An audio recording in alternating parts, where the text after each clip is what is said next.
এবং আমি তো সভাপতি আছি, তো সভাপতি হিসাবে আমাদের পিরিয়ডিক্যালি এই ধরনের সভা আমরা প্রায়শই ডাকি। তো এখন আবার মুখ্যমন্ত্রী হলাম, কিন্তু প্রকৃতপক্ষে এটা একটা সাংগঠনিক সভা। তো আমাদের অনেকগুলো কার্যক্রম আছে, যেমন আমাদের স্টেট এক্সিকিউটিভ কমিটির যে কার্যকারিণী বৈঠক, সেই বিষয়ে আমরা ডেট ফিক্স করা এবং কিভাবে সে কার্যক্রমটা আমরা করব সেই বিষয়ে আলোচনা রাখা। বিভিন্ন ডিস্ট্রিক্ট থেকেও ডিস্ট্রিক্ট প্রেসিডেন্টরা এসছেন, তো সেই বিষয়ে একটা বিষয়। দ্বিতীয় বিষয় হচ্ছে আমাদের প্রশিক্ষণ, যে স্টেটের বাকি সেই বিষয়ে আলোচনা করা।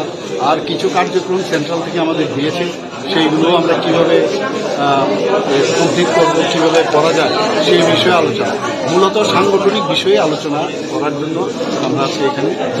শোনা যাচ্ছে যে আজকে বাই ইলেকশন ঘোষণা হতে পারে, কতটুকু প্রস্তুত?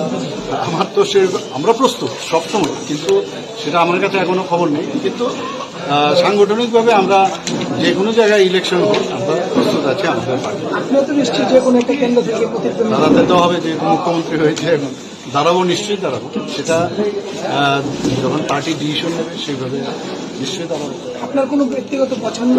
না, সেই রকম না, যখন পার্টি যেখানে ডিসিশন নেবে সেটাই হবে। তবে আমার বাড়ি কোন জায়গায় সবাই জানেন, সেই হিসাবে হয়তো বা হতে পারে, নাও হতে পারে। যেখান থেকে বলবে সেই জায়গা থেকে দাঁড়াবে।